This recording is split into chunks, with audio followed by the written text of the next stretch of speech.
Hello. Hello, everyone. It's Pubcast again. I was going to say, I can't remember what I was going to say, and then I made a stupid noise, and then I forgot the recovery that I was going to make. I mean, it's not the worst intro to a video I've ever done. That title is taken by Face Off Friday, the Dwarf King one, because that was a right mess. Oh yes, yeah, no, that was a mess. It was funny. What was that? What was that guy? Oh, anyway, hello, ladies and gentlemen. Welcome to Pubcast. welcome. Which is well, what is this? Because we had a discussion of hotfix at the start of that. What is it? It's where we talk about games what we've played and other random things that we end up talking about. Well, It's I mean, like it's a supposed to casual be chat. Yeah, well, I mean, it's called Pubcast, which means that we've just gone to the pub and we're just having a chat. That's all it is. And maybe we should record this later so we can actually have a drink, because it Yeah, I doesn't feel right having an actual drink at like 3:30 in the afternoon. Although in the name of producing content, I would totally do it. I'd do it. I'd get us the finest. Malt You know what? No, I'd get us some dram brewy. I can't say it. Dram brewy. Whatever. We drink that and get wasted. It's like 40% proof. I'll get you some super tenants because you look like the kind of guy who drinks that. And play Overwatch. Okay. Well, you spoke about the Super Dwarf. No, actually, we need to name the fucking show, man. What is this? 22nd? 24th. Yeah, because the last one was the Goat Herd 23rd, which I don't know what that means. So now it's the 24th. Somebody was commenting on it going, I'm actually getting goat-related videos. I'm watching this. So hang on, 24th. Right. What?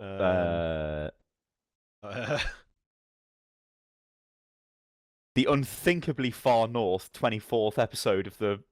The Unthinkably Far North. Okay. Let me just put that into Skype so I don't forget it.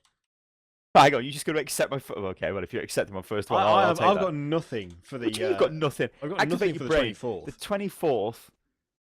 The Midget Saw 24th.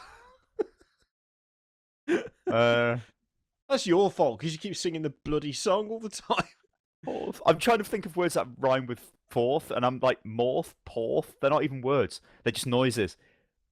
There's north, and that's about it. Fourth. Dwarf. The dwarf. No. The dwarf. No, wait. My original suggestion, it sounds good at this moment in time, so we'll go with that. Yeah. All right. Once again, it's totally meaningless. But what do you mean? No, it's got hidden meaning. What's hidden? Everything. I don't know. It's so hidden, even we don't know what it is. Oh yeah, if you want to support the podcast and Hotfix, then you can do so with the link up there by Patreon. The link down there. Even $1 helps. It'd be great, and we'll give you a shout out for the next one. I don't know. I feel like we do it very sensibly at the start of Hotfix, and generally are very like I don't know, like concise and helpful with it. And then when it comes to Pubcast, because I've already done it that same day, I feel like it needs to be different, even though they go out on different days. But then I just can't remember I'm just like, no, I said that before. So it's okay for me because I try and act serious on Hotfix, and I just act normal for Pubcast, so it's all fine. Yeah, it's all right being crazy because you can just do whatever the fucking hell you want to do. Right then, so we played. Let's get into it. We played fucking Chaos Reborn, right? And yes. and I was robbed. I'll have you know, because twice I summoned. I'm not even going to explain what this even means, because if you just don't understand, then kiss my arse. Twice I summoned the Sapphire Dragon, the ultimate monster, the monster which will kill everything. Didn't and one nothing turn out can to be deny fake it. though? No, Was both that, were real. that was a different monster, wasn't it? That turned out to be fake. Oh yeah, that was like an elf. No, that was a paladin. A paladin was fake.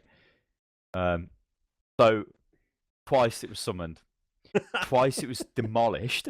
The first time it was murdered by a dwarf, which had a 8% chance to kill it. Now the way it works in Chaos, or Chaos Reborn, is you just have a chance to kill. There's no like health or anything. It's like a percentage chance to kill. It was 8%, and the dwarf killed. He like if he was playing Blood Bowl, this bitch has just rolled double sixes. I mean, this is just not real. It is real if you're playing against me in that game.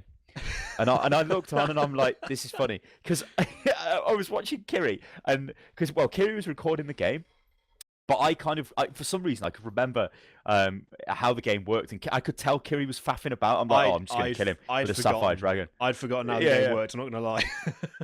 So there I am. My plan, it looked like perfection. And then the dwarf murdered the first one, and I'm like, the dwarf went on to murder a significant number of enemies. That dwarf was solid. Like, to give you some idea, the dwarf is a shit creature. It's not good. It's got high defense, but that's about it. It's not really worth anything. It just sort of blocks and then dies. I was heartbroken. My dwarf was a right hero. He was the king dwarf. He just murdered everybody. But the thing I really liked about that Face Off Friday was the start of it, because I kind of went back and forth. Like, I suppose it's kind of a little bit of an insight as to just how much we think about the content we put out, where it didn't take a huge amount of time to edit that video, but it took me at least half an hour of like listening to the start and then going and do something else, then going back and listening to it again to try and decide whether to leave in the run up to the actual intro. Because when a Face Off Friday starts, we scream into the microphone and do our level best to deafen you before we get into the video proper. But with can I do a Face Off Friday intro right now? Give me a game title, and I'll show you how this works. Face Off Friday. You get to see my face while I do it. Supreme Commander. Let's say Supreme Commander. Oh, Commander! There's so many units.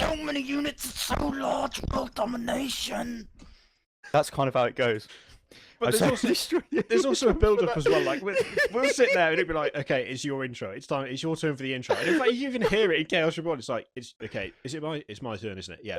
And it's like, okay. And then we do a countdown. Usually it's like 3, 2, 1, go. And then it appears. Like the 3, 2, 1 is when we start recording normally. But for whatever reason, I just had a feeling with Chaos Reborn that it was not going to go to plan. And I don't know why. I don't know why I thought it wasn't going to go to plan. But I was just like, when you start something up and you just think, I've got a feeling about this. So I started recording early, like really early.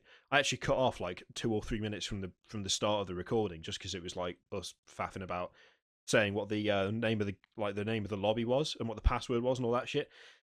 But I was expecting a lobby. I wasn't expecting Sty to type in the password to the game and for it to just start the game. No game does that. So when there was no lobby, it was just like, oh shit. And I didn't know we had no idea what the hell was going on. Hang on. Are you getting a package delivered, son? No, I just heard a load of people cheer, like something amazing has just happened.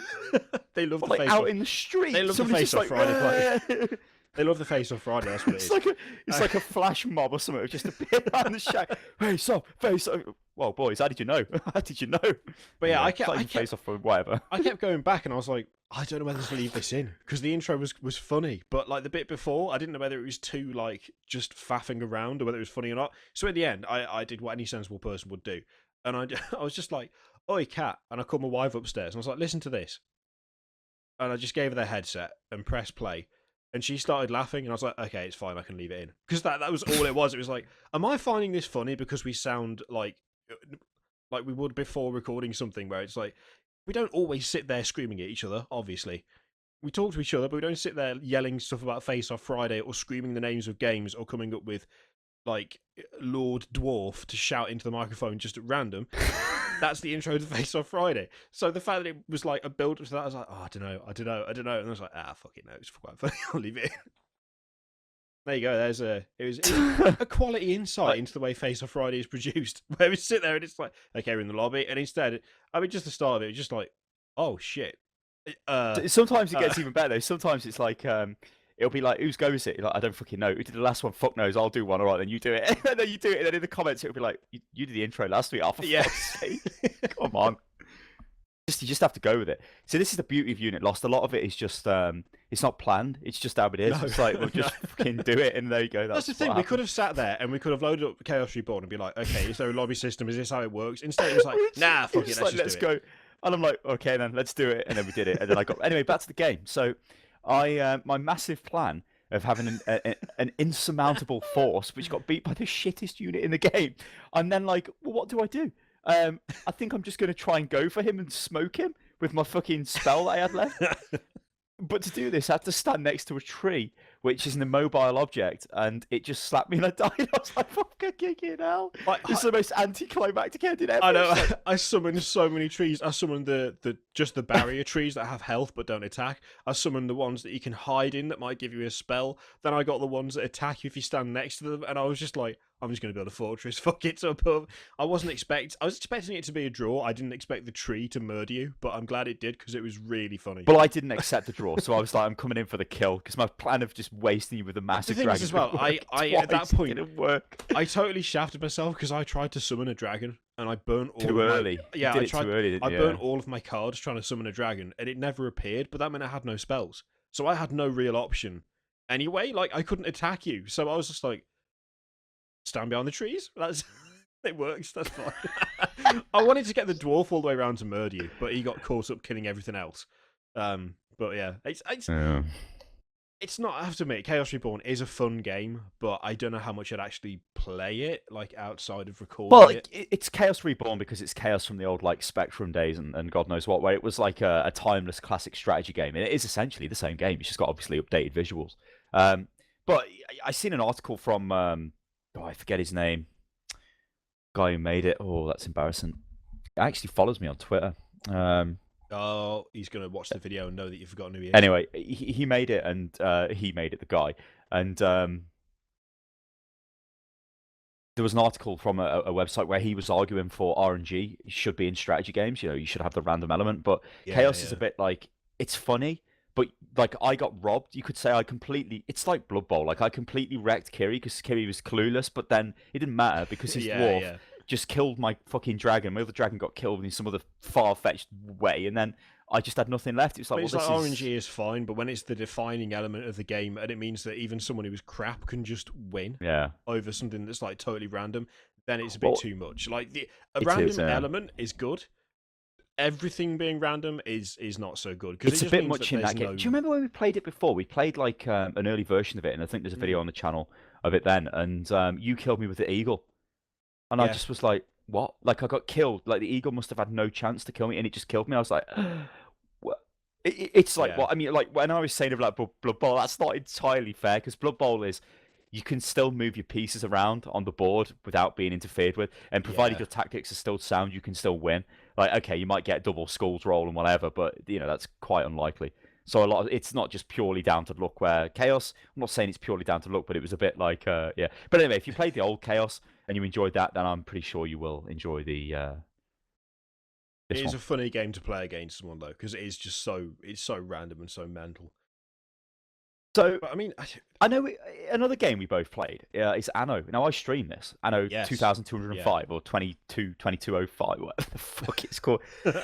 So I've never played an Anno game before, and well, I did. I played 2070 something when we went to an Insomnia festival. But I only played it for about 30 minutes, and to be fair, I can't remember much about what was going on. I remember it looked nice at the time, which this Anno does look really nice. Yeah. I thought this one was in space though, because the stuff I'd seen about this, it was on the moon, like it was like a moon colony. Yeah, so I just thought it was totally in space. When I loaded it up, and it's like, oh hello, you need to set up your HQ, and I'm like, why am I not on the moon? And then I started to get into tropical temperate island. What's going on here? Yeah, and yeah, it was weird. Now, it's a complicated game, isn't it? We both know it's complicated. There'll be Anno fans out there who are going to be like, you guys don't know what you're talking about, which is fair enough. I streamed it for like 4 hours almost, and so the combat, it's got combat in the game, which apparently Anno has always had combat in the game. And in this, it's really weird because you've got different maps. You've got we got the temperate zone, and then you've got the Arctic zone, and then you've got the moon. And all of these maps interact with each other, providing different resources, and you set up trade routes between them and all of that stuff. It's like you're playing, it's almost like you're playing City Skylines, but instead of just having one city, you control other cities, and you control the trade between them. It's kind of like that. It's more complicated than Skylines, I'd say, because of all the trade stuff in it. But then you've got this combat, which is on a completely different map that is not on any of your maps where you've actually got any of your build. And now these maps are insane. Like one of the temperate maps, it was massive. I was on a small island and my base was massive, and there was an island like 5 times the size of the one I was on. And then other islands, it just looked massive. But it forces you to do these like combat missions where it feels like a horrendously piss poor cheap ass indie RTS game, and I'm like, oh no. I don't want to do this. I do not want the combat in the game at all. And luckily, you don't have to do the combat. That you can skip around it by leveling up your corporation and like doing different ways of completing the missions and stuff. And you'll still get the rewards because on these missions you get specific rewards, which are like special resources that you can use to build, generally upgrades to buildings that you've got in your other maps. So like, I think the Arctic uses petrochemicals. So if you do missions up and around there, I guess you get petrochemical as a resource, which you can then use to upgrade your building, which you need because you get things where, I mean, to my knowledge, in the Arctic, the only way you could produce power up to where I played the game was by geothermal generators, which you could put down in mountainous regions, and there's only a number of them on the map. And you can upgrade these 3 times with additional power generation, but beyond that, you can't. But so when your base starts running out of power, yeah, so when your base starts running out of power, you absolutely have to go and get petrochemicals from these stupid missions. Or I think there was other ways of doing it. There's like these weird missions on the map that you're on, which again seem really weird to me. Like it was almost pointless clicking just to get resources. It was like, this doesn't feel like it's part of the game. I prefer to have a building which actually generated the resource or something, to upgrade your power because your power will run out. I do think though it's a very interesting game, and it is something I would definitely play if I wasn't addicted to Overwatch. I really like the escalation, and I part think of it I'll as go well, back to it. because it's I like I've, that. Yeah, I've got to the one corporation I made where I got to the moon because I've played it a fair bit. I swear I am. I'm to the moon. Yeah. I made the mistake of trying to do it on not standard, but the one above. Oh yeah. And that, funny enough, actually that was the one where I got to the moon. The one before, even on standard, I didn't pick up on the fact that the Arctic was so horrendous. The first time I played it, so I got to the Arctic and I bankrupted myself, and I couldn't even recover it because the island that I picked to start out with, my temperate city, was really small. So I just couldn't get the population high enough to offset the cost of running the Arctic base. And the Arctic base wasn't developed enough for me to get the resources to build the bridge in the temperate zone to actually expand that part of the city. So I was just shafted. I couldn't do anything. And I was like, well, I could just delete half the Arctic base and all that stuff. And I was like, but no. Well, let me just explain that, because people probably think, what the fucking hell is he talking about? So the way it works is your HQ, your temperate area, this is where most of your population works from, right? And it produces certain resources, and that's where you get all of your your workers, your operators, your executives, and whatever. Then you need to go to the Arctic to get special resources that can only be made in the Arctic, like nano fibers and some other shit. I think it was like nano metal or something. But the Arctic, it's got a different type. It's like a different type of ball game. So you need to build buildings next to heat sources, so you can't just build everywhere. But your temperate base has to be generating enough money to fund your Arctic base, which is more expensive to run than the temperate base. And then when you get to the moon is horrendously expensive, to the point of, I think it was like 7,500 of the credits, which is quite a lot, just to build one dwelling on the moon. And you have to build loads of them, and so you need a really solid economy. And of course, when you're building this stuff, they cost money to run, and the moon is massively expensive to run. So you have to like balance these, like, it's almost like you've got 3 different economies, which are all they all depend on each other. And if the temperate zone is not sufficient enough to support the Arctic zone, then the Arctic zone, like you said in your first play, is going to collapse, where eventually it was my first playthrough after like 4 hours or so streaming the game. I was bankrupt. Like, I was on the moon. I'd expanded too much on the moon and too much on the Arctic, and my base on the temperate wasn't big enough. But I could have extended it. Like, so now if I played it again, I'd know that I would have built way more population. It did seem a little bit spammy at times, though, when you were building the housing. You needed loads of it. And the I was housing like, feels quite spammy to start out with, but then once you get access to the larger housing, the residential cluster thing, you can kind of, it's not quite as bad. But that's the thing, on the first playthrough on standard, I totally wrecked myself, and I could have deleted it all. I was recording it all, but I was like, I could always just delete it, like delete half the Arctic, build it up so I've got the materials. And I thought, well, no, that's a bit shit, because people who actually play the game are not going to be sitting there going, oh, well, I fucked up, but it's okay because I get $100,000 every time, 100,000 credits every time I go back, so I'll just delete everything because there's no penalty. I was like, I'm not going to do that. I don't like the idea of that. So I started another one, but I was like, I'll give it a try on the next difficulty level, because I think I know what I'm doing now. And I actually did get to the moon on that. It was really bad. Like, by the time I got to the moon, I only had I had a tiny little moon settlement, but I was absolutely balanced at no credit income. So I just had the funds I had, but the funds I had weren't enough to actually expand the temperate zone at all. And I was like, damn it, I couldn't do anything there either. I'd Well, stop myself. you could fix it, but this is the problem. To fix it, you'd have to go through and completely start restructuring all of your bases. Mm. Like you'd have to go to the Arctic and really scale it back, scale back the moon. It's that interesting because one of the things I didn't realize is when I had one of the residential complexes and I upgraded them to operatives, but I wanted them to be executives, yeah, because I needed more executives for my illustrious company, Full Trade Incorporated, and I couldn't work out why it was saying that they were not happy, so I couldn't actually upgrade them because it turns out that the worker.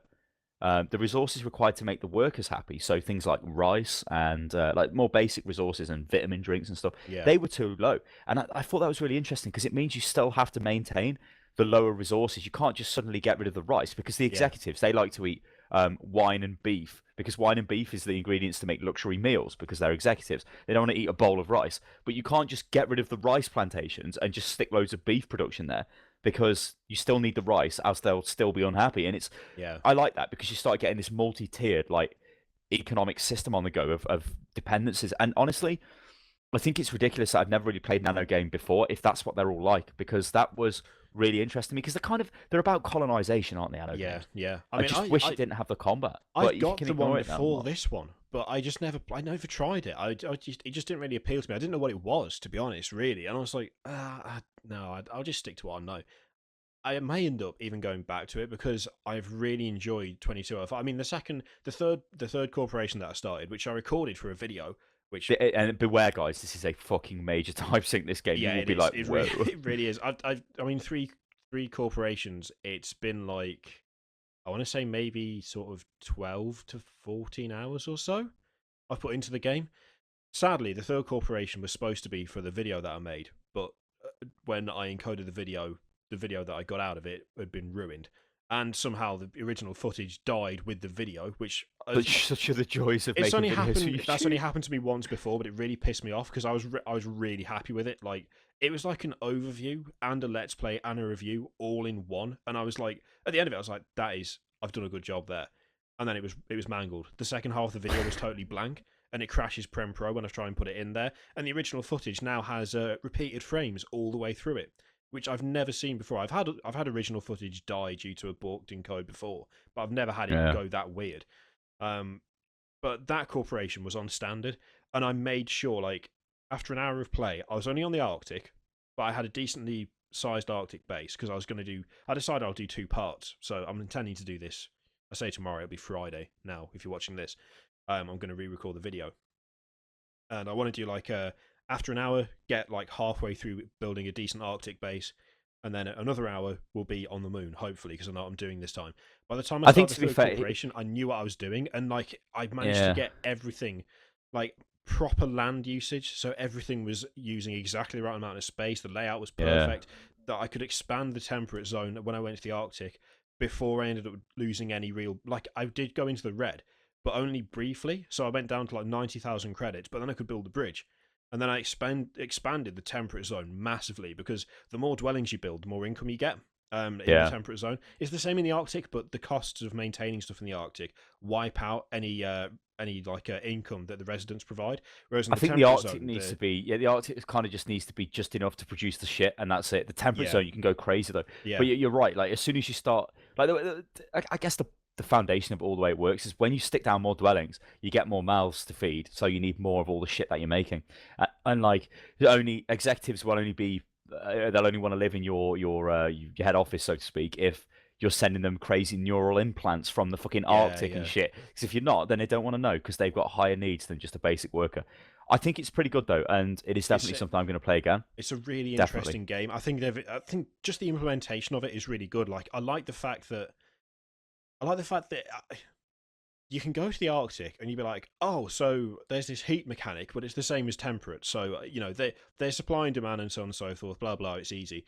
It's not, though. Like, you won't be prepared. Well, you will now because we've told you. But, like, you're not prepared for the fact that when you look at the maintenance, it's like, oh, shit, this costs a lot more to maintain. The power usage as well is really high in the Arctic, which makes sense because everything is, like, sub-zero. And then when you get to the moon, it's even worse because there's nothing on the moon; it's just rock. So you have to put shields down as well on the moon as you get hit with asteroid impacts, and you guys die. And the game is very picky. And they as need well. on the moon. You need to send rejuve shit to them because they're dying of radiation exposure all the time. The people on the moon. It's. I Yeah. don't think I even got to the point where I did that because my economy crashed so hard on that play where I got that one. But like But that actually that shows like the interdependence of all the things because Yeah, the yeah. temperate zone makes the rejuve. But to make the rejuve stuff, you need to have like executive guys, I think, and to get them, you need the neuro implants from the Arctic. So you send the neuro implants down from the Arctic. From the temperate zone, you're sending vitamin drinks up Yeah. to the Arctic to keep them happy, and then to the moon, you send in rejuve things, and the moon's sending you fucking crazy rare earth metal, which is digging out of the moon. Yeah. Because all of that's been used on the Earth because we're trying to like exploit the moon because of the asteroid impacts and God knows what. It's a really fun game. It's really enjoyable.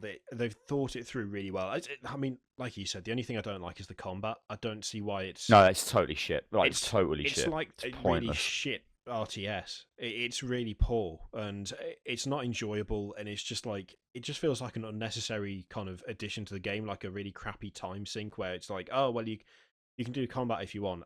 I've got no interest in it, but outside of that first combat mission, you don't have to do it ever again. And I haven't done it again since I did that first one. I mean, you have to do that first one every time, which is a little frustrating. But once you know what you're doing, if you want to, you can just skip all the side quests that are in there, and you can just drive straight to the objective and just wipe it out, and you're done. And it doesn't take very long. I don't like the side quests on the map as well. The actual maps, like where you'll have like a plane and it'll be, I want to go. You need to go and collect 3 of these recon drones, and to collect them, you have to click on this little boat which you can move around, which is like okay, and then you send your little boat and you've got to click, and it's like it is really pointless considering how complex the game is. To suddenly be given this totally stupid, dumbed down, crap RTS element on the side, it's just like. Well, I don't know why it's there, but okay, if it's part of the Anno series, whatever. But I mean, if it's shit, don't be afraid to cut it out. That's all I'm going to say about that. The fact that you can skip it, I mean, it's bad that it's in the first place, but it's good that you can skip it because it's. Well, I didn't even realize you could skip it to begin with because you know what it says, or like on the screen it says like go and attack and kill them, or reach corporation level, whatever. I thought the or was just an orange dot. Because I thought it was like to do this mission. Kill them and then reach corporation level, and I'm like, for fuck's sake! And I'm going on the mission. It was a good job I was streaming because they were like, "No, what are you doing?" It says you can just level your corporation, and I was like, "Ah." Now just quickly looking at it, I mean, maybe that's because I'm blind, or maybe it's because it's bad UI design or whatever. But I was like, "Okay, I never realized that." Because if I was sitting on my own, I would have been pissed. I'd been like, "Oh, I'm doing this combat mission again. I don't want to do it." But really, I don't think you have to do it. I would like an option to just turn it off. Just say no combat when you start the game. Go away. I don't want it.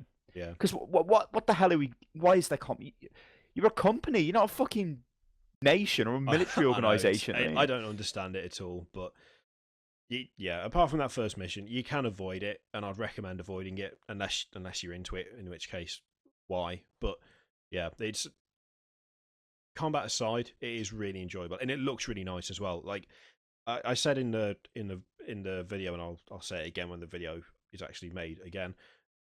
One of the things I really like is that quite often when companies try to do like kind of sort of mid-future kind of sci-fi stuff, it tends to get a bit stupid. So like you'll end up with houses that are all curves or made of glass, or you'll end up with bases that look like something out of. Everything's too smooth, too round. It looks like it wouldn't actually work. It's like square houses are boring, but they also provide the most space for the shape that they are. So why would you have something where it's like a dome or like a weird circle and stuff? They haven't fallen into that trap with Anno.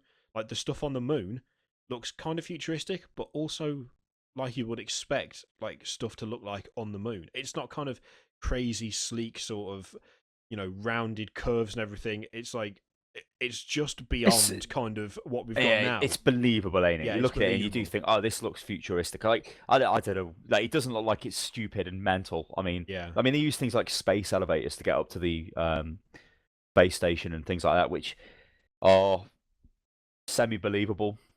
They're not like here's a teleporter, which it could have done. Well, it could have done and gone like here's a teleporter, but it didn't. Instead, it's like here's a space elevator. When the space elevator goes up and it zooms out of where it attaches to.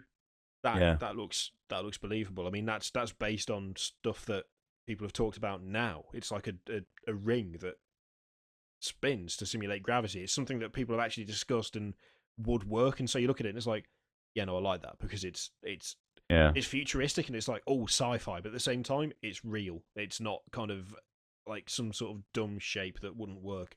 One of the reasons I actually quite liked Interstellar as well, the stuff that they had in that looked reasonably realistic. Anno kind of has the same sort of still in the future, but still sensible But didn't kind of feel to it. 2070, Anno, whatever, the previous one kind of looks similar to this? I think But they so. don't look Yeah, too different, do they?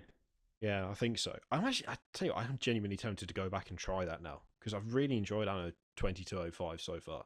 Be interesting to see what earlier versions of the game were like. Well, I think it will be interesting to watch a review or something from a guy who's played the Anno series or somebody who's played Anno, just Yeah. to see how this stacks up. Because I mean, that's my first experience of Anno, and I was a little bit worried when I committed to stream it because I'm like, this isn't like a Paradox Grand strategy game, is it? Or this isn't like hardcore economy management where you need to like understand financial markets and stuff.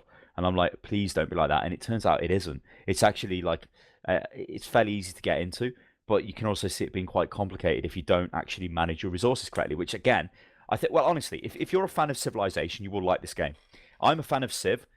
I'm not necessarily a grand strategy fan because I might be if I understood how to play the games. I've never really devoted any time to it, but it's Likewise, if you're a fan of like cities as well. yeah, City Skylines. but yeah, I would say so as well. Yeah, but City Skylines, the only thing with that is, no, I don't know. Like, it is a city builder, isn't it? I know it is a city builder, but it's one where it's got more focus on economy as well, hasn't it? Yeah, Production of yeah, goods rather than cities is just like you build your city and the traffic kills you in cities. Basically, that's what happens. yeah, Whereas this, there's no traffic's not a problem. I mean, you get logistic problems, but you just build a new logistics center and that's it, and it's fine. There's no like management of the traffic around the colony, so it can be as like crazily laid out as you like, and it's all yeah, good. Well, it yeah. costs more money to run, but it isn't like, oh god, there's an intersection and there's thousands of cars and just demolish it and put Sky Bridge. the magical roundabout in here or a sky bridge. Fucking hell. So yeah, we both play that. It's really enjoyable. I played another game, but I'm not going to talk about it. You can watch the Steam gift gamble for it. It's not really attention. I'm starting to think of just not mentioning, not mentioning them, but saying like this is the video. Watch that instead, because it's like the amount of time that's put into the Steam gift gamble for the game is as much as I'm willing to play or talk about it. And I feel like Pubcast is diluted by mentioning. It's an experience watching Kiri's first experience of the game. So if he starts talking about it now, then as he said, it dilutes it. That's Yeah. I mean, if it's a good game, I'm happy to talk about it on Pubcast. If it's just another can you shit see this? game, Can you see that on my mouse? No, you need to There. move it across. Right. Can you There we go. see? There's like a black dot there. Can you see when I move it? Yeah, you can just about. Right. That's where I put my finger when I hold the mouse. That is the rubberized texture on the mouse. It's rubbed away, so it's the plastic underneath, and it is so irritating because I could just feel it all the time. And I'm like, you son of a bitch, all the time. At first, I thought it was something stuck to the mouse. I was trying to like get it off, and I'm like, get out, get out. Oh god, I just keep touching it now. It's annoying me, bloke. And I'm not He's happy. getting you mouse. Anyway, let's talk about. What else have we played this week? No, let me tell you about my mountain bike adventure. Went on like over a week ago. This was so. I'm on a thing called Strava, which is this tracking. It's kind of like Runkeeper, if anyone's got that, where you can track where you've been if you're like a fitness fanatic nut job. But Strava is specifically for road bikes and mountain bikes. You can run on it as well, but it's generally for bikes. And I'm like, there's this thing and it said 3-hour epic adventure. Can you do it? I'm like, you fucking know I can do it, boys. So I turned it on, right? Got on the bike because I live by like massive woodland, and I'm like, I'm just gonna go crazy, and I just went crazy, bloke. But then I'm in the middle of the woods, in the middle of nowhere, like, and it's getting dark, and the sun is going down, and I'm like, I know I'm about 20 miles away from home, and I'm like, I hope I've packed my lights with me. I did, but my lights are not designed for shining the way, more designed for alerting Letting cars. know that you're there, yeah. Yeah, but when you're in the middle of the woods and you're hearing random noises like because there's like gibbons up the woods and shit. Yeah, I'm like, oh god, no.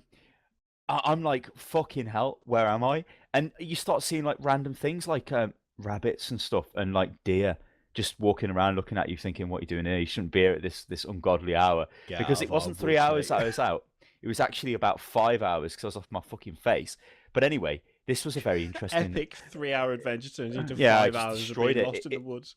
It was like it's the most like calories and everything I'd done. It was like 2,500 calories. This ride was. It was like the complete daily intake of food that I'd done in this fucking ride.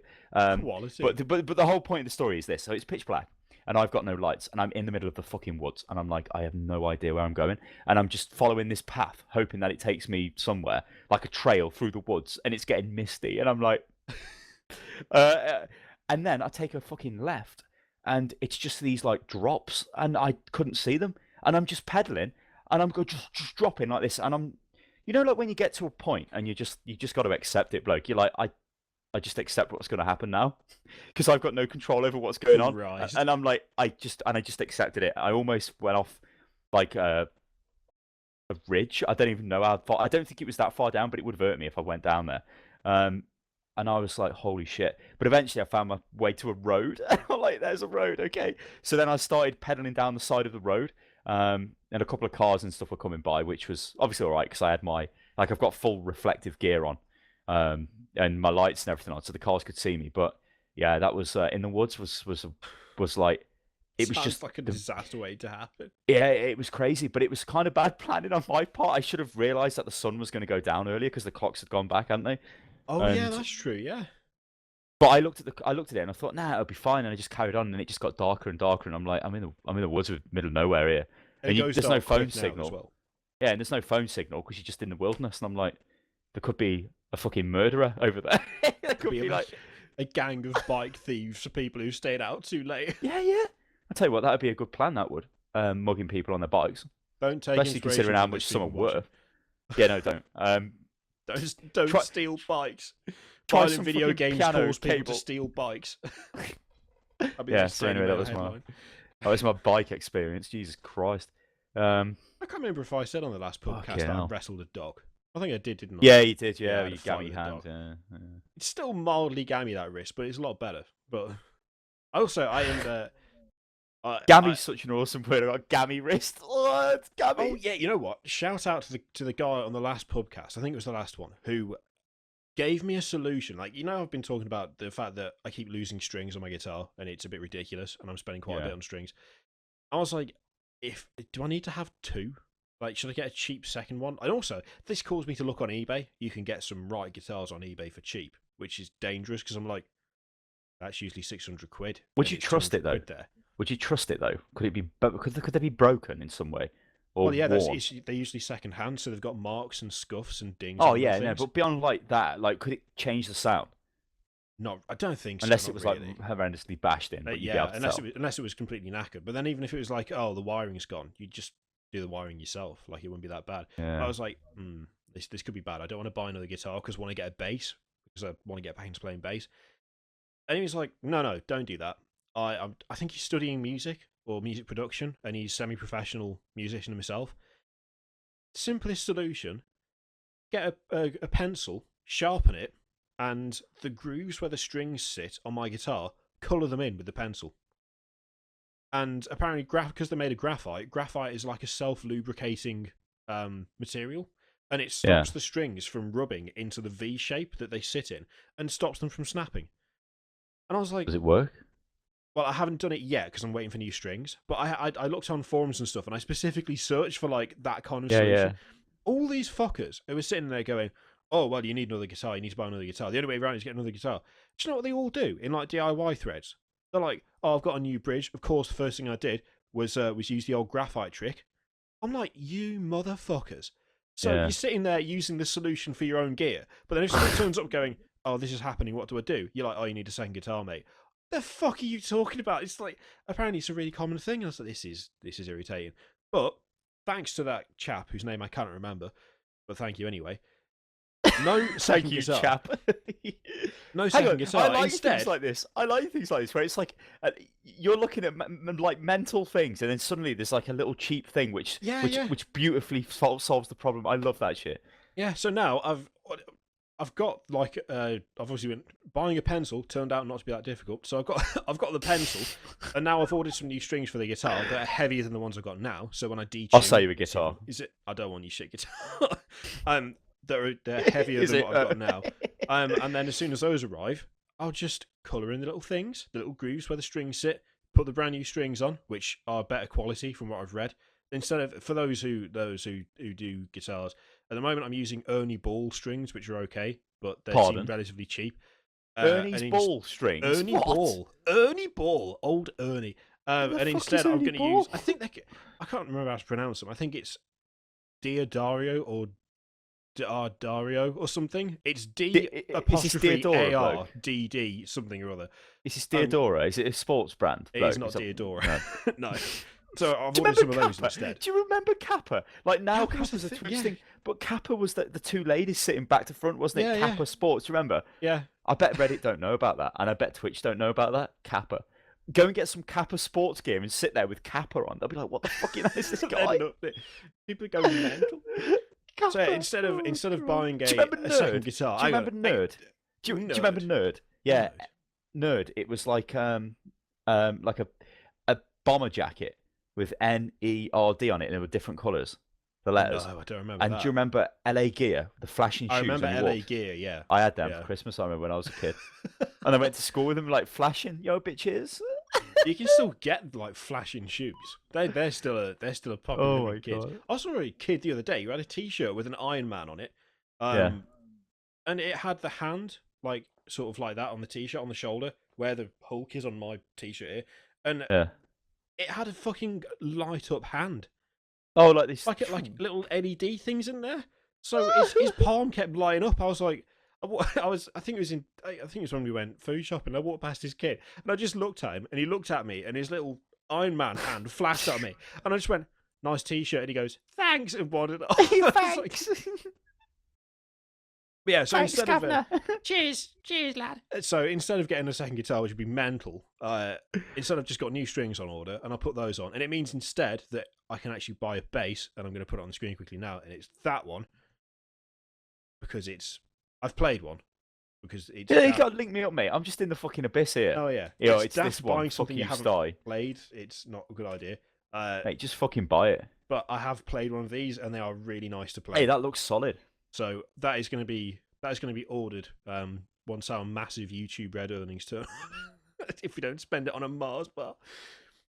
We can walk into the local post office or news agents or sweet shop or whatever and be like, "Hi, I have my YouTube Red earnings. I would like to purchase a a confectionery bar." And they're like, "Oh yes, come this way, sir." And we'll show you the Mars bar at 80 pence. And I'd be like, "Oh, it's a bit out of my price range. Do you have anything else?" And then we'll show you the fun size Mars bar. Fun size Mars bar. This is 20 pence. I'm like, "Well, it's still a bit steep. How about the Freddo?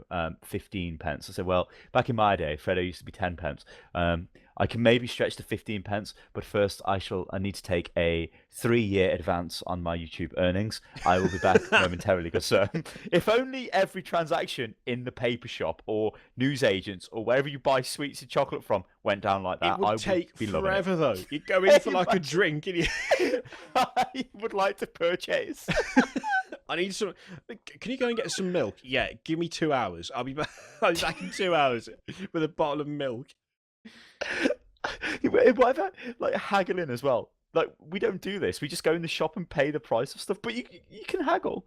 Go in and say, "Nah, bruv, I'll give you 20p for Why it." is it? What? Can someone explain to me why you need to haggle when you buy a car? I fucking hate haggling. Just give me the fucking car for a price that isn't extortionate. That's all I want. I don't care. You want to talk about prices? Let's talk about prices, because prices of stuff piss me off. People who are like, "Ah, but I got it cheaper than you," or whatever. I'm like, I don't care. This is the golden rule that I operate by. If you think it's worth it at that price, then there you go. That's fine. Yeah. It doesn't matter if somebody paid £1,000 more than you, or you got it for £500 less, or any of that shit. It doesn't matter. Pay what you believe an item to be worth, and everybody is happy. And there you go. So this was, you know what? Another life lesson from Uncle Stylosa. I ended up having a really random, bizarre conversation, like kind of like that, with a guy who was cleaning my car at the time. So I'm on my way into the town, and the car. It was when I had the 2-door Astra, like the sports one. And I was like, "This needs to be cleaned. I ain't cleaned it for ages." I go to one of those places where it's manned, and this is in no way a racist thing, but every place in this town that cleans your cars is run by Polish people. It just is. I mean, the one near me is called the Polish Car Shop, so whatever, car wash. Make of it what you will. They said it, not me. So the guy's cleaning the car, all good. It's like £3. He opens the door and he starts doing the sales, and he goes, "Nice car, man." I was like, "Yeah, cheers." And he goes, "How much do you pay?" And I told him. He goes, "Oh, well, I sold one of these for £2,000 the other day." And I'm like, what does that mean? Like, was it this exact car? Was it the same spec? Did it have the same things? Who did you sell it to? What condition was it in? How old was it? Because mine is like 1 year old. How old was the one that you sold? And I was just like, yeah. Like, what the fuck does that mean? Funnily enough, when we traded it in for the car I've got now, it did not get owned. It didn't get me £2,000. It got me a shitload more than that. Funnily enough, the thing is, what the fuck does that even mean? I'm just like, a lot of people are like this. I got it cheaper. You're an idiot. You've been had over. Yeah, it's you paid too much for that, and it's like you don't know any of the conditions of the sale for a start. It's like I could have traded in a car for like 3/4 of the value of this. So, what? I mean, I didn't, but I could have done. But it's like, what you actually? What's your frame of reference for making that comment? But there never is one, is there? There's never a frame of reference. It's just like I pay less. I don't care. Like, it doesn't make any difference to me. It means nothing. It's what's the point? Congratulations. I'm happy for you. Whatever. I don't go there anymore anyway because he didn't wash the fucking roof. I mean, what the fuck is that? He didn't wash the roof. What kind of shit car wash is that? Son, I don't think I've ever used a car wash like that. I always used to take pleasure in cleaning mine. I spent ages. So I was like an addict when I used to have the Navara sport truck with all the chrome shit on it. I used to spend ages. I even had like the proper shit just for the chrome, but there was a lot of chrome on it, like the big bumper, the rear thing, the wind mirrors and everything. I'd be working on the chrome, and then I'd get the what's it called? The stuff that buffs out scratches. Yeah, I know. I can't remember what it's called. You get it in different colours though, yeah. But it was like the blue. It was the same colour as my top. The truck was, and I'd spend ages on it, and I'd clean that bitch, and I love that bitch. Well, and I sold it. I usually did that with the Astra. It was one of those times where it was like I just didn't get round to it for a couple of weeks, and it just got mucky. And I was like, and I'm not driving it like this anymore. So I just stopped there on the way somewhere. I'm just not going to bother again. I'll just fucking clean it myself. I'll do a better job. Christ. Although I did, I cleaned the coupe myself all the time. So that also confuses me because the Astra that I had was technically a coupe, but also the Hyundai that we both had that was called the coupe. And now if I say the coupe, my wife's always like, "Which one?" The fast one. That's that one, not the other. I wonder where that is. I wonder where that's gone now. Because that was a nice car. That was. See, a friend of mine reckons she's seen that car, and she There's thinks one that lives by me, and I keep drives past. And I'm like, she thinks it's not ended well for it. Oh no! Because it was. Oh no! I traded it in for the Astra, and she said because like a month later I was like, so let's explain this because people are like, what the fuck? So basically, I bought this car like a couple of years ago, and I was using it, and then I'm like, I'll find a picture. Yeah. I was like, I got a good deal because I bought it off a guy who needed to sell the car because his dad had died or something, needed to buy a funeral. But I didn't know that. I looked at my budget. I was looking at an auto trade. I was like, okay, there's a car that's my budget, and it happened to be quite close. Drove up there. The guy gives me a sob story. I'm like, that's great, mate. Bought the car off him. All was good. I drove it around for a bit. That's great, mate. Yeah, I drove it around for a bit, and I got like into looking after it. Like, and I had quite a bit replaced. I think like the well, I can't remember, but I had work done to it, and then I started to get bad with Crohn's, and then it became hard for me to drive the car anywhere because I'd literally be in the car for 10 minutes and I'd have to try and find a toilet dead quick, and then it just ended up sitting on a drive doing nothing, and I'm like, this is just crap. And then you were like, you wanted to buy a car, so I was like, well, Yeah, hey, this thing here, and I'm like, I've got it had a full service history as well, didn't it? That thing. Yeah. And I'm like, this thing, because the guy who had it before me was like, he loved the car, like, and it needed a little bit of work doing to it. I think like the tracking was out, wasn't it? A little bit, and other bits, and just general shit. It was just a little bit like just normal wear and tear. The garage that I took you to originally. I think I had the exhaust. Did I have the exhaust replacement? Something like that. Yeah, the exhaust was new because the garage. Because this is the thing that tipped me off, right? Because I remember after I got it off you. In fact, it's not a very. I can't seem to find a decent picture of it, but this is what. I'll Google it. Yeah, I'll Google it. So. After I got it, it was due the MOT, wasn't it? Like about a month after after I got it off you. I took it in, and I'm like, here you go, here's the car. They came back with like a ludicrous figure. The guy was like, it's not going to pass the MOT. Like, what do you mean? What's wrong with it? Gave me a big long list of stuff, and it was like $3,000 to repair it all. And I was like, excuse me, what? I went in and I spoke to him, and I was like, okay, so what's the problem? Talk me through it. First thing he said, well, your exhaust got a hole in it. I was thinking, no, it ain't. That's a fucking new exhaust. I know it is, because there's a receipt in the car history that you gave me that was like new exhaust, and it was like 6 months before I bought it. And I'm thinking, I know full well, literally every time that car was driven, I knew about it, because, you know, I talk to you every day and it was your car. So I know that it's been driven And that's a times picture in that of the time. front, and that's a picture of the back. It looked way better from the back, I thought. It looked like quite a nice car from the back. From the front, it was a bit like... yeah, so there you go. Yeah, and it had two exhausts, and it sounded pretty good when it was driving around. Yeah.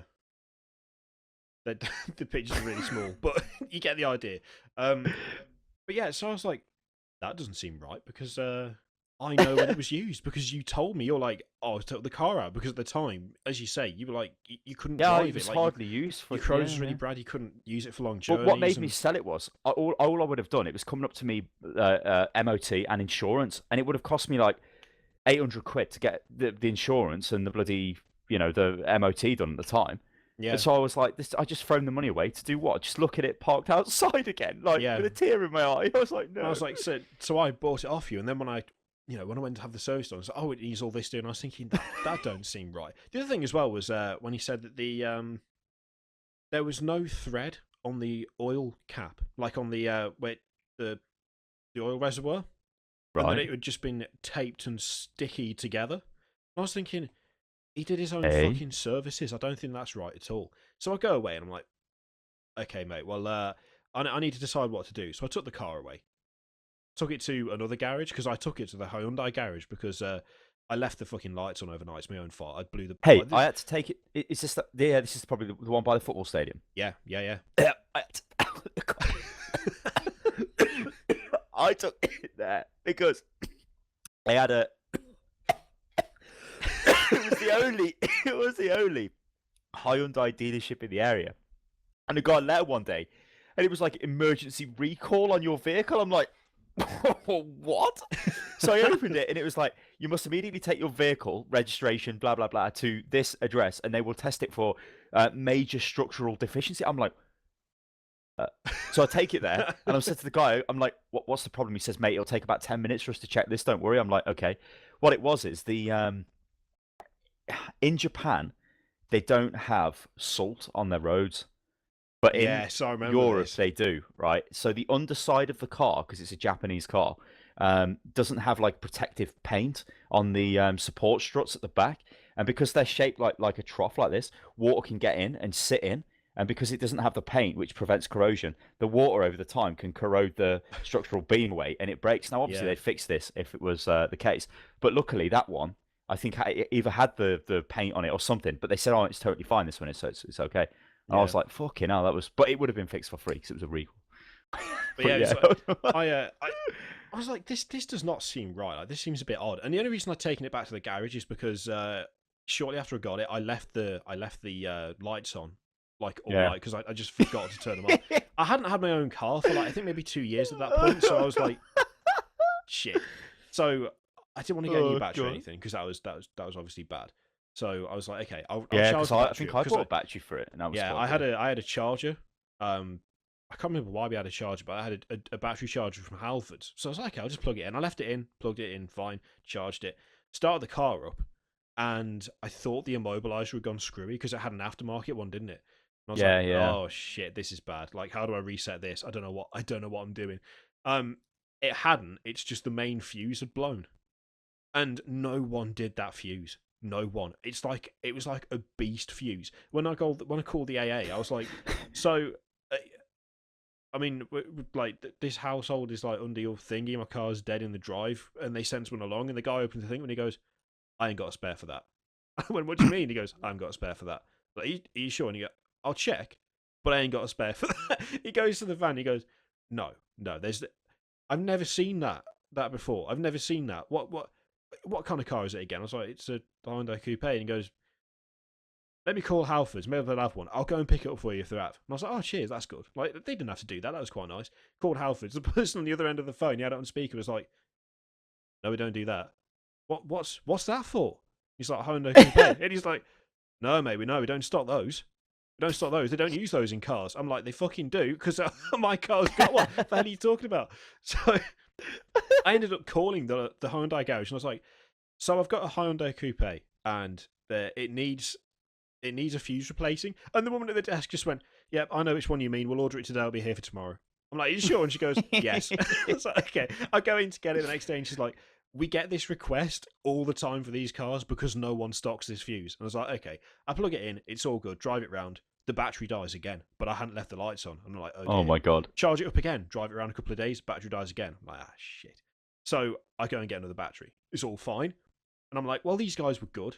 They didn't so much give me a deal on the fuse. They just didn't charge me for the fuse. And then when I put the fuse in, because the first fuse had died, it had taken out a load of others as well. Yeah, it generally happens that it with fuses go. Yeah, they gave me all the other fuses as well. Not just that, but they ordered them straight to my house, so I didn't have to pick them up. Never charged me for any of it. And I was like, okay, this place is pretty good. So I took the car there to get it serviced and have the MOT done. And this guy's like, yeah, no, you need the exhaust replacing. Also, you need the rear brakes replacing. Also, the brake pads on the front. Oh, and by the way, whoever did the service last time, there's no thread on the cap for the oil, so they've just stuck tape around it. I'm like, really? What the fuck? And I'm thinking to myself, I somehow doubt Mr. Stylosa, the guy I've been fucking mates with since college, like 10 years or something at this point, is like, oh yeah, well, I'll just sell the guy I fucking work with every day that we own a business together, my car, even though it's a piece of shit. I was like, I fucking doubt this is real. What the fuck? So I take it to the other garage that I used to go to for my for that Punto I had that was a right show. Yeah. And I take it in, and the guy's like, well, in fairness, the brakes do need doing. But the oil cap, it is de-threaded, but it's fresh. Look, and he had the thing on the lift. What they'd done is they had literally they'd somehow wedged something into the cap and forced it down and wrecked the threading on the thing themselves. They'd done it. So they were trying to claim that, yeah. And then wrapped it in tape. Because I was like, you said that you'd done the service yourself and that your dad had helped you. And I'm like, yeah, I can, that's fine. Yeah. I don't care about that. I mean, you've noted it down. It's all there that you've done it. And I was thinking, this seems a bit off. And like, this guy was going, they've wrecked that. And he said, did they say you needed a new exhaust? I said, yeah. They said there was a hole in the exhaust. And he said, well, I couldn't hear you when you drove it here. I said, no, neither could I. I don't think you're telling the truth about that. And he goes, well, this exhaust is like a year old at most, probably less. There's nothing wrong with it. There's nothing going on. So I fucking hate this about cars. I fucking hate this. This is what I hate about cars. Their quote was like £3,000. In the end, for the MOT and the service together, it came to $450. It's just crazy. Because they did have to replace the rear brakes, but I'm like, well, that's okay, because that hadn't been done for a bit. So, and that's like, how are you supposed to know that anyway? Like, what the fuck is that? Yeah, yeah. And I was like, this is fucking unbelievable. And I go back to the place, right? Because I'm not having this, because that you fucking wankers. Well, for a start, at the time, like, I was telling you about this, and you understandably were like, what the fuck is this? I never did that. And I'm thinking, yeah. And I was like, I know you didn't. I'm not accusing you of it, but it's like, this is what they said. But you're like, no, fuck it. I'm like, oh, Christ, this is bad. So I went back and I'm like, so what is all this about? Like, I gave him the list. I was like, what the fuck is this? What are you talking about?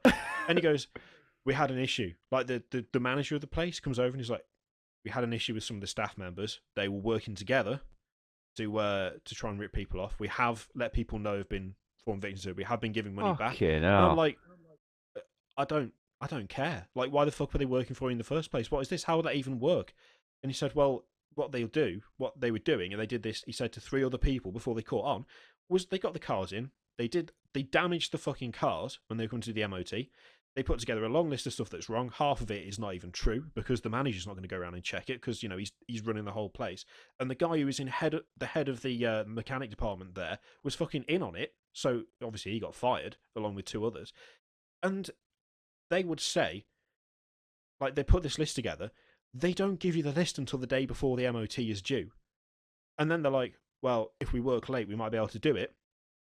They get paid overtime if they work late.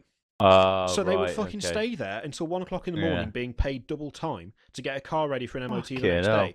And I was like, you're joking, right? And he goes, I can only apologise. I can only apologise. We've sacked those responsible. You know, we've given the money back to the people who have fallen victim to it.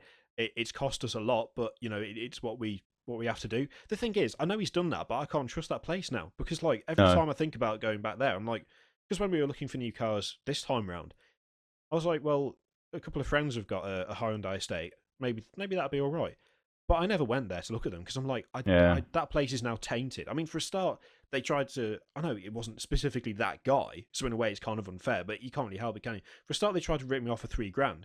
But also, it does cause a little bit of tension when your mate sold you his car, and then you come back to me like, why the fuck does it need $3,000 worth of repairs? Because even if you don't believe it's true, they're gonna. Understandably, you were not happy, were you? Because it's like, if someone comes up to you and is like, this is what they've said, you're instantly like, are you accusing me of this? And it's like, I wasn't, but it comes across as I am because that's what they've told me. And I'm like, you fucking dickheads. You could have, like, for a start, you could have lost me $3,000. The problem with this is, and also, like, that could have, if I'd have just accepted what they'd said at face value, we wouldn't be talking like this, would we now? Because I'd be like, you fucked me over. You'd be like, no, I didn't. You'd think I was lying to you. Liar. Yeah, and you'd think I was lying. Like we'd think we were lying to each other. There'd be no trust. And it was like, that's fucking ridiculous. Like that is. I hate stuff like this. I mean, people must get this with computers. Like the poor bastards who go into PC world and are like, hi, I need a computer. They know nothing about it, and they just think they're getting ripped off all the time. I mean, I know I've had enough phone calls with family members asking me, should they buy this, should they buy that?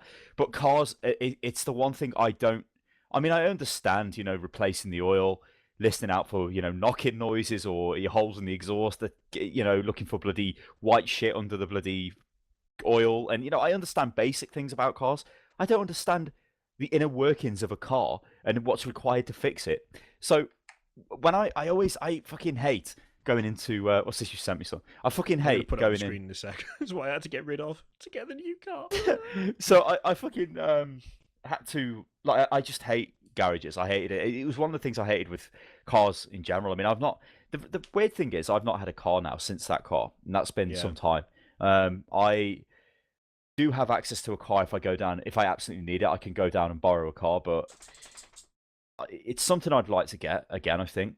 But well, I suppose this just goes back to the Crohn's thing. I know that sometimes I get bad, but at the end of the day, if you keep thinking like that, then you never do anything. I mean, I know I'm okay at the moment. In fact, I'm in a better state than I've been for fucking considerable amount of time. Like, but yeah. Anyway, what other game? This is show you thing. So this is the car that I've just had to replace. Like, I replaced the coupe with this car, which I really, really liked. It was a really nice car to drive, and it looks nice as well. But the arrival of a baby. The fucking baby! I want to show her this. Hey, it's your dad. The arrival of a fucking baby. I was like, right. when she told me we were sitting there talking, like about 2 days later, I just looked around and went, I'm gonna have to replace my car, aren't I? And she said, yeah, and I was like, shit, I like that car. Priorities, they are important. It's not right. I didn't want to replace it, son. It was a nice car, but no, it's fucking gone now. Gone. Okay, let's extend the show by another 2 hours and talk about Overwatch. It's the other game that was played this week, every day of this week. Literally I every haven't played it day. yet. Well, I ain't played it yet today. I will be though later. Well, I made videos on it today. Once I've done the tags and the description and the thumbnail and all the timestamps and all the other back end stuff that I do for Hotfix, which is yet another reason why you could support us because it helps me do that. I'm absolutely going to be playing some Overwatch. I need some. You know, go back to the car thing. I need some relaxed time. I need some salt time. Imagine the poor people who just pay that and will be like, "Oh shit, I trust you because you're the official garage." A few people did. A few people did pay it. Like if I hadn't just been like, because I had a similar experience with the Punto that I had the first. Oh, that was fucking terrible. That was like firstly the garage I bought it from was part of a 2 garage like business. One of them was 5 minutes from where I live. The other one was on the other side of where you live. Yeah. And so that was when we were doing the web design thing, like had the web design business. So I was like, I need to take the morning to go and have my car fixed because it's making horrendous noises. And I took it to this place. And it was, and you know, this is the problem. This is the worst thing ever. And this is why this is the first time I went to this other garage that I really like, who are not dickheads. When I did like a hard right, turned hard right, the car made a clunking sound. And it was like, okay, this is quite bad. So I drive all the way there. It's like a 40-minute journey. because I got to be there for like 9:30. So there's rush hour traffic everywhere. It's totally shit. I finally get there. I give him the car. I'm like, this is what's happening. Can you take a look? Because it was still technically under warranty with this garage that was goddamn miles away.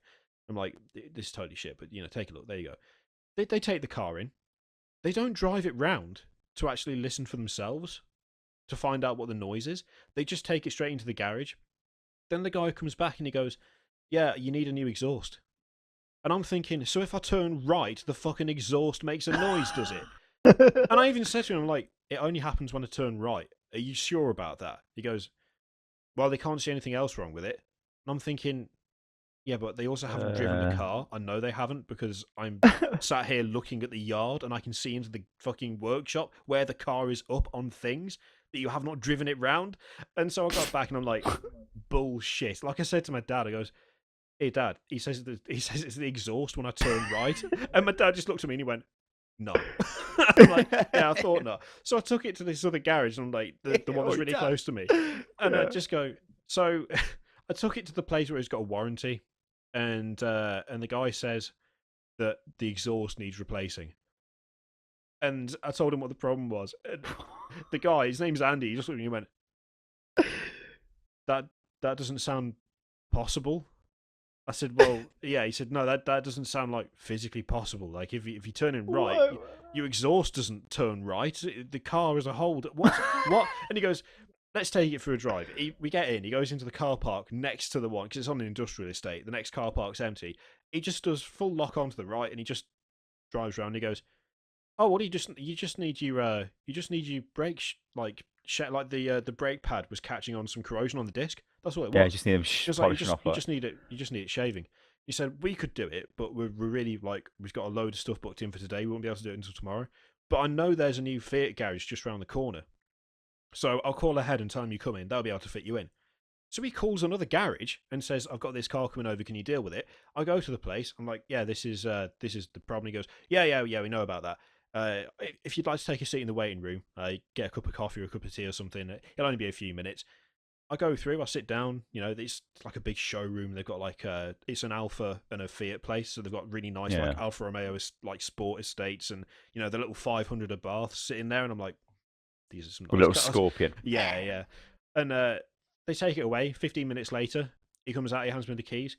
He says, okay, all sorted. I said, was it the brakes? He said, yeah, well, we needed to shave the front brakes, but also your rear brake pads. He said they were fused, which I wasn't entirely sure what that meant. But he said, we've replaced those. And I said, okay, how much do I owe? And he goes, oh, no, it's fine. Don't worry about it. I said, seriously? He goes, yeah, no, don't worry about it. Not a problem. So I just got in the car and drove off. I mean, compare that to the other fucking garage. Yeah, your brakes need shaving. Have a new exhaust. Are you fucking... Oh, God. It's terrible. I hate cars. I like driving cars and I like owning cars. I hate everything to do with relying on other people for it. Yeah. And I could try and learn how to do it myself, but I ain't got time to do that. I just don't have the time to learn how to do a full service and take everything apart and do it myself. I cannot do that. So I'm reliant on these fucking scamming arseholes who turn up and just go, yeah, man, you need a new exhaust. Fuck off. Just get the fuck out. No. God damn. Fucking hell. Oh Christ! Anyway, Overwatch. Yeah, we've been playing Overwatch. Yeah.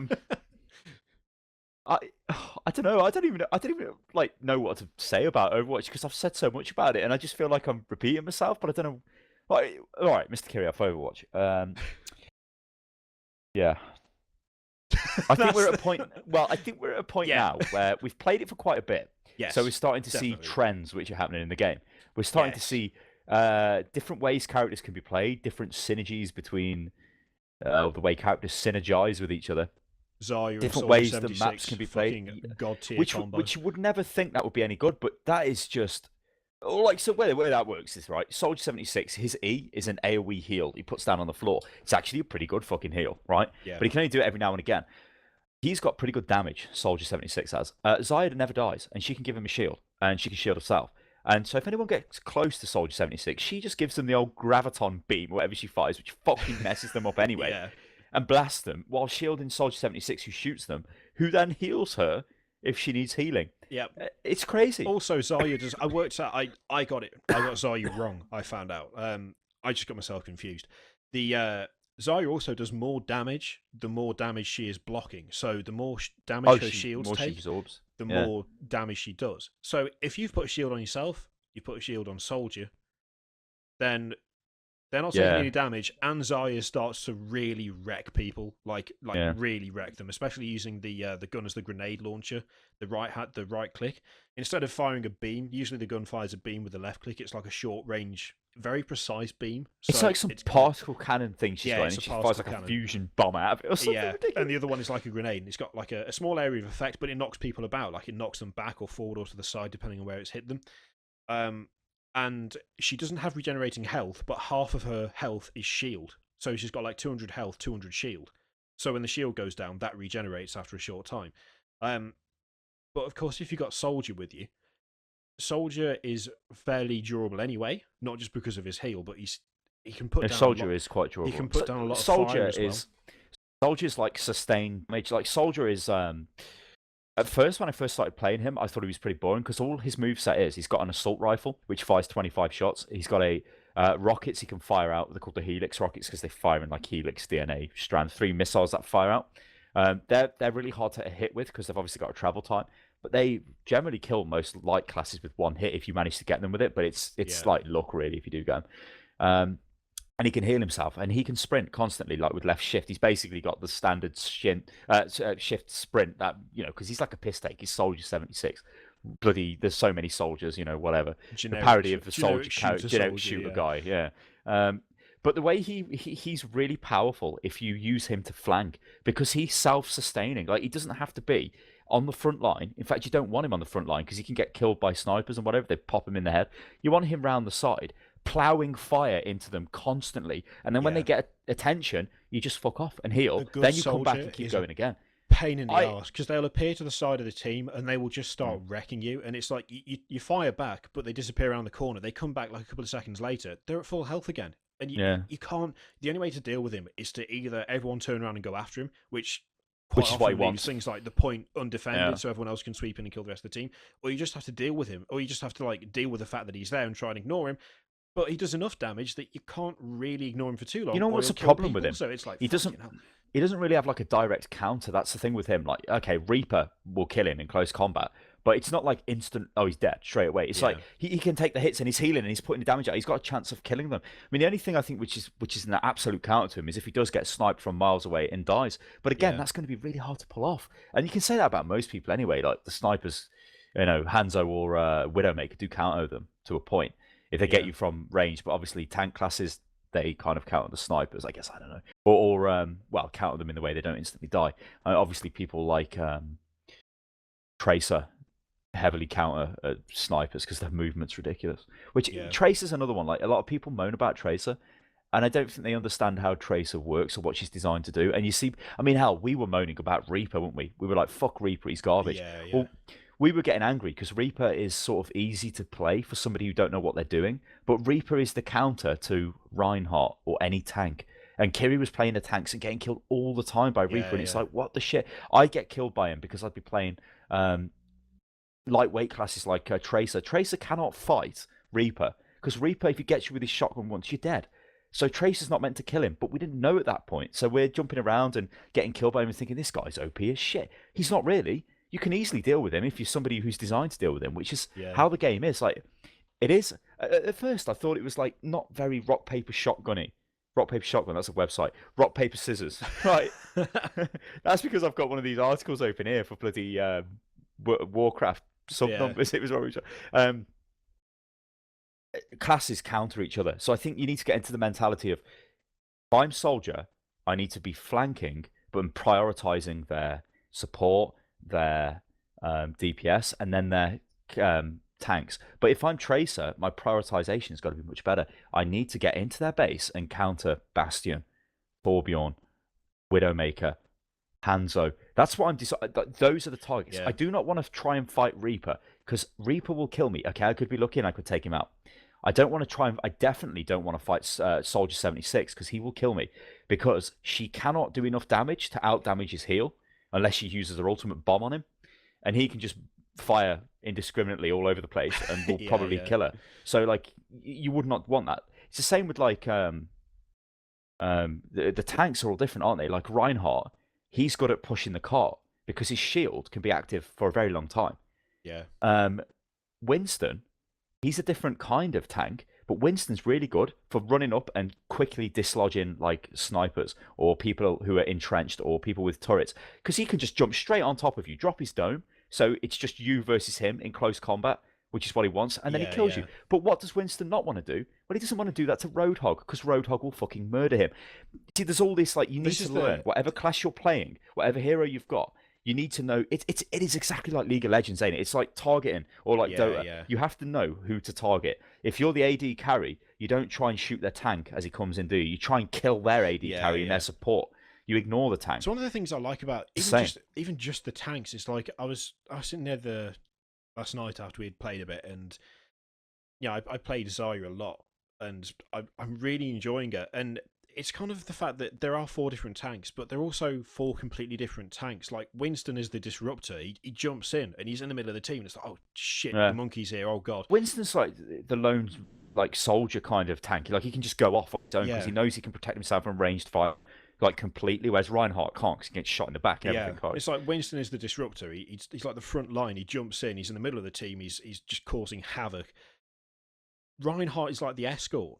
Like, for any map that involves payloads, or for anywhere where I say anywhere, all the maps involve advancing to points, but if you want to advance on a point whilst being pretty much immune to damage, you need Reinhardt, because he will push the entire team up whilst blocking a load of damage with his shield, and then once your shield's down, you either wait for it to recharge, or you can rush in, don't you? You can open a gap. But you need to be acting primarily as an escort with Reinhardt, because if you keep charging off, your team takes a load of unnecessary damage. Yeah. Roadhog is like the anti to both of those tanks. Because Roadhog can grab both, and his weapon does a shit ton of damage to anyone, providing you aim it properly. He's horrible, and his health is really high. Tank. Yeah, he's got 600 health. He's got no shield though, so none of his health automatically recharges. But he does have an ability where he can recover, like I think it's 250 or 300 health. Yeah, like his solvent abuses. Yeah, he just has a puff of gas. He's very good for. He's like the counter tank. Almost, he stays with the team. He doesn't tend to go off by himself, and he is for dealing with people who jump into the middle of the team. That's kind of what he's there for. For me, I reckon of all of those of the 4 tanks, Zarya is the only one that's just like the backbone of the team. She's with the team. She can't rush in. She can't grab people from a distance. She can't really instantly recover her health. But she just does not die. And if you keep damaging her while she's got a shield up, she will wreck your face because she does more damage. Like, the more damage you do to her whilst her shield's up, the more damage she does back. She's just there to... She kind of reminds me in a way of the Crusader in Heroes of the Storm. She's like a constant presence. You cannot ditch her. She doesn't die. She doesn't leave. Every now and again, someone on the team will become invincible and you won't be able to hurt them. And they'll start wrecking you. If you try and attack her and she's got a shield up, then she'll start wrecking you back. Her ultimate pulls everyone together and mashes them into like a... So we got a really shit hot video of this. I was playing Junkrat and I was having a really good game and just getting shitloads of kills. It was on Temple of Anubis. Shit, yeah, and this was the play which won the game. So I'm like attacking them, fighting them. I throw down my concussion bomb to blast myself in the air, and I blast myself around the side, and I start firing my bombs into them. They're like all on the point defending it, and I'm blasting them with a thing. My concussion thing recharges. I chuck that down because it's a really high damaging attack. I blow that up. But as I do that, you fire your ultimate into them, which is like a black hole thing. Yeah. Sucks them all together and keeps them in place. And while they do that, I get my ultimate out. Now, Junkrat's ultimate is a controllable bomb which does massive damage and kills everybody it hits, right? Quality. Apart from Zarya, it doesn't kill Zarya when she's got a shield up. She just laughs at it and runs off. It's like, fucking bitch. But they were all there and it just fucking exploded into them, killed everybody. It blew me up, but I didn't care because I'm Junkrat, and it just blew the whole team away. And it was like 4-player multi-kill. I was like, come on, boys. It was that so is good. But that, talking of that, the game is really good for that. There's so many times where it's the last-ditch attack. The seconds to go, it goes into overtime, and you manage to make the checkpoint. Or yeah. The Soldier 76 video I put on YouTube a couple of days ago, where I came out of the spawn, and it was just good luck timing. A couple of other ultimates had gone off. I used my ultimate, which is like an aimbot for the guy, and I just shot the shit out of the whole team, and it was literally a millisecond away from being pushed into the objective. And that then meant we could push the cart back and we won the game. And if I hadn't have carried on playing, like the game really, like, you never give up because you can always win. Even if it gets back, your team could be wiped out and it's like, holy shit, but then you can still come back. And it's just so hectic and so, like, you get a lot of these, like, wow, I don't believe that's just happened. And I think that's why it's going to be a horrendously successful game, because it really empowers the players. Like, even if you don't think you're that good, you will do something which will be amazing, and you'll be like, wow, well, I've just done that and we've won because of that, and that's it, deal with it, boys. It's just how it is. It's well, really, you know, well what's going to done. happen, It's just really well done. And one of the when things all of the people start coming into this, you know, they start opening up the beta more, you're going to see, we're going to see more of the crapper, like, let's say, not crapper, but more newbie plays, which we were doing like this time last week, where we just pick the game up and we don't understand, and we're like getting a bit salty about Reaper killing us all the time because we didn't really understand how we should deal with the guy, and we didn't even understand how he worked. You know, I think this is a testament to the game's design. I have played like all of the classes, and I understand what all the classes do. You know, in League of Legends, I know it's not the same game or whatever, but I never had an urge to play all of the classes in that. I didn't care. I was like, I just like doing this one thing, and that's it. In this, though, I know what every character does, and I know how to deal with them because of that. You know, I know Reaper has got a teleport. So if I'm Widowmaker and I see Reaper hanging about, and I've been shooting at him and probably pissed him off, he's probably going to use his E to come up and get me. So I need to fucking move. But if I didn't know that, I'd stay there, and suddenly Reaper's killing me, which I didn't know at the start, and then I'd be like, what the fuck, Reaper, you scumbag? Because he one-shots me at close range, because he's got massively powerful close-range weapons. All these little bits and pieces come together. I haven't had the urge to play every character. Instead, I've been really drawn to, like, especially the support type characters. I've messed about on, you know, actual damage characters every now and again, but I've been more focusing on like the tanks, and I messed about on Lucio a bit as well. The thing is, I think if you play every character, then you do get a better feel for what they do. But by playing the game like the way you want to play it and with the characters that you want to play, you still get a good feel of what's going on. Like, you can recognize who's coming, and you know what they're going to do, because a lot of the abilities are very, well, they're very good flavor wise. Like, you can kind of tell what's coming from who. So like when McCree says it's high noon, you know something bad's going to happen, because the first time that happened, you died because he shot you in the head along with the rest of the team. Like, if you hear the sound of like an engine revving, you know that Junkrat is about to send his tire off after you. It's, you hear it revving around the map, and it's like, but it incites fear, because you're like, oh shit, where's the fucking, because if it gets you, you're going to die. It's like, oh fuck. The sound design as well, it's like, even if I hadn't played Bastion, by this point I would know. If I hear the sound of a robot walking, and then I hear like a weird kind of mechanical transformer noise, I know full well that somewhere around that corner, Bastion is about to shoot the shit out of me, and I need to be careful and not just run out, because I'll die. And the thing I like, I have to say, the thing I'm enjoying most about Overwatch so far is that it's like Blizzard have sat there and gone, okay, so this Kirioth guy, he wants to play it, but he's not very good at first-person shooters. What can we make so that he'll be good at the game? And then they've gone, what about Reinhardt? He's like, he supports the team. He's like a walking shield. What about Roadhog? He like counters that guy. Why don't we try something like that? It's like they've looked at the kind of styles that I like to play in different games and gone, here you go. Here's all of that style across 4 different characters. Take your pick. It's like, I didn't like Zarya to start with because I didn't understand what she was about and how she worked. I was just like, these abilities aren't very good. Like, the shields don't last very long. The gun doesn't seem to have a very good range. And then I worked out, oh no, well, hang on, you're not supposed to do anything that you do with the other 3. You are you're the backbone of the team. You are there to just stop people from getting killed, either with your shield or by just bullying them out of the way. Because that's the other thing that Zarya is really good for. If you walk towards someone with your shield on, half the time they'll just run off. They're like, because you don't want to know. You like, fuck her. You don't want to know, like, because you know you're not going to kill her, but you know she's going to like mess you up a bit. So you're like, God no, get away, and you run off. Yeah, it's totally right. And I really like that. I really like that. There's it's surprising how much depth is in the design of this game, which is what got me. Like, on the face of it, it doesn't really look that complicated, but when you start playing it and you start understanding like the way the maps are designed. I mean, when I was playing Junkrat, you know that little bit I showed you where I jump over the side, where I get into a little cheap place. Well, you guys probably won't know this, but it's on a map called El Dorado. So, or Dorado, or whatever they call it. It's just El Dorado. We just call it El Dorado. El Dorado. El Dorado. There's an area where you can get to when you're on the defense, which is really good for snipers. Now, you can get to it dead quick if you jump over this wall. But when I was on the attack on that map, I knew there'd be snipers up there. So I ran all the way around the side of the map, back to where they run in. And as I got to the wall, I chucked my little concussion bomb down, blew myself over the wall. Lo and behold, I'm behind two of them, and I'm just railing them with bombs. Yeah. And they were probably like, "What the fuck? Where did this guy come from?" But that's like understanding the map and understanding the movement of that character. Because Junkrat, his concussion bomb, as the name suggests, blasts people away when you do it, but it does a lot of damage. But it also blasts you away as well, so you can blow yourself all over the place. So you can jump about like crazy, chucking bombs and stuff. You know, Pharah, when you see her in the air. Yeah.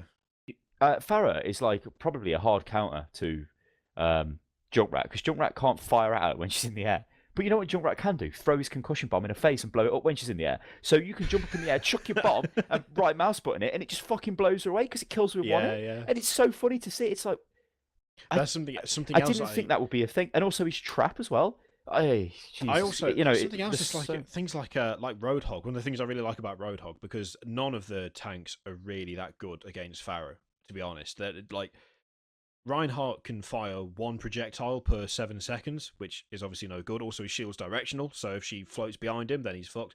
Winston can kind of jump up towards her, but whether he can knock her out of the air or not, I don't know. And his gun isn't very long range. Naya just doesn't have the range. Winston has got no chance against her. Yeah, Zaya Winston's doesn't have got the no chance range against her. with the beam weapon, and she doesn't. And like, you'd have to aim the grenade launcher kind of effect on a gun to some fucking quality good aiming to get it to hit. Yeah. The only one who can really do anything about it is Roadhog, but it's the way in which he does it. His hook will reach her highest point of flight. So if she's flying above him, firing at him, see, that's she the can't design maneuver. again. She Again, can't that's the maneuver. design So of the game. You Hang pull on, her hang on. towards you and then fucking wreck her, and it's like they've You know, thought you about said that. that. They have thought about that. Yeah, they yeah, know you that know, that's what that's for. You know, you said that that's an exact like, and it exactly matches up the range. There's a lot of examples of with that concussion bomb where it's just the range, it's just enough power to get you onto that ledge or just get you over there, and you can see they've specifically designed it for that, and they must be waiting to see when people work this shit out. It's like, I seen a video today of Tracer.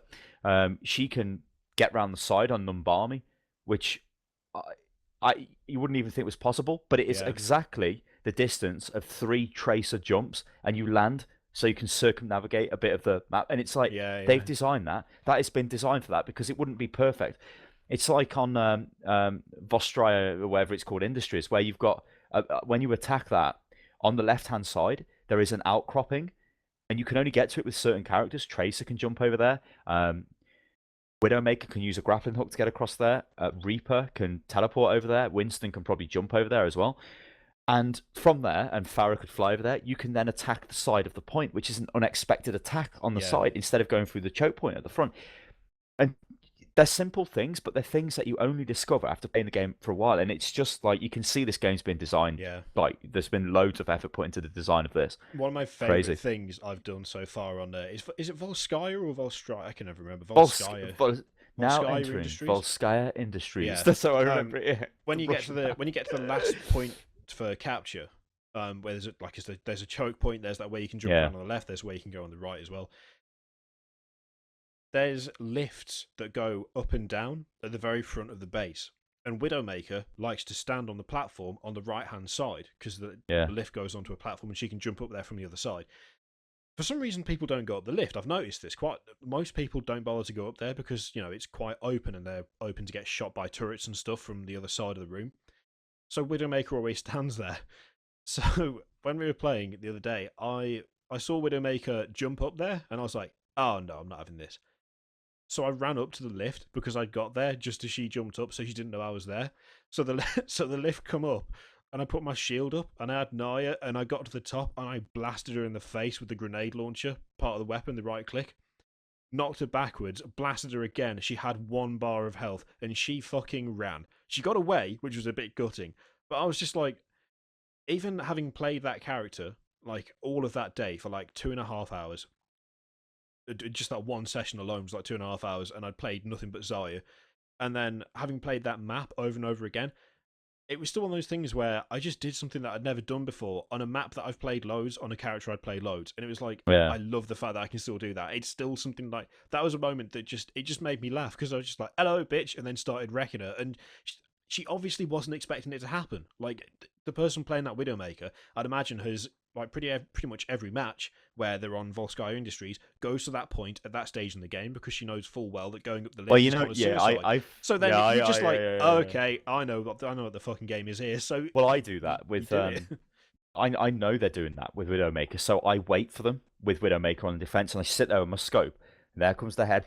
When I just blow them away straight, it's Yeah. like, get out. This is my place. And that's again one of the things I do like when you've got the same class on like both teams.